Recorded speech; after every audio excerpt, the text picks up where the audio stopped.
అసలు ఇలాగా ఎప్పుడు మా ఇంట్లోనే జరుగుతుందా? లేపోతే అందరిళ్ళలో ఇలాగే జరుగుద్దా? ఇంట్లో ఏదైనా వస్తువు కనిపించట్లేదు అంటే ఫస్ట్ కనిపించేది నేనే మా ఇంట్లో అందరికి.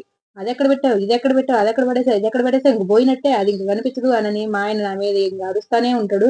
ఇంట్లో ఇద్దరు పిల్లలు ఉన్నప్పుడు ఎక్కడ వస్తువులు అక్కడ ఎలాగుంటాయి. ఈ చిన్న కామన్ సెన్స్ కూడా ఉండదు.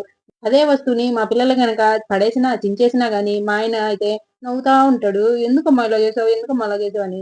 అసలు ఇంట్లో నేనొక్కదాన్నే ఉంటున్నానా? ఆయన కూడా ఉంటున్నాడుగా. అట్లాంటప్పుడు రెస్పాన్సిబిలిటీ ఆయనకి కూడా వచ్చిద్ది గదా! ఆ చిన్న విషయం మాత్రం ఆలోచించడు. ఏంటో ఈ మొగాళ్ళు ఎప్పుడు కోప్పడాలో గూడా తెలీదు. ఇంట్లో బట్టలారకపోయినా మనమే కారణం, ఏమన్నా వస్తువులు కనపడకపోయినా మనమే కారణం, కూరలో ఉప్పు సరిపోకపోయినా మనమే కారణం, పిల్లలకి జలుబు చేసినా మనమే కారణం, దగ్గొచ్చినా మనమే కారణం. ఇంకేమన్నా అన్నామనుకోండి, ఇంట్లోనే ఉంటారు గదా! మీకేం టెన్షన్‌లుంటయి అనంటారు. ఇంకా మా ఆయనయితే మరీ దారుణం. ఒకే టైంలో 10 పనులు జేయాలి, స్పీడ్‌గా జేయాలి, నీట్‌గా జేయాలని ఉచిత సలహాలు ఎక్కువ ఇస్తుంటాడు. అదే మా పిల్లలు ఏదైనా ఒక పని చేశారనుకోండి, అయ్యో! నా కూతురు కష్టపడిపోయారు, నా కూతురు పని చేసేస్తున్నారు అనని ఓ మురిసిపోతాడు. ఇలాంటి వాళ్ళు మీ ఇంట్లో ఉంటే కామెంట్ చేయండి.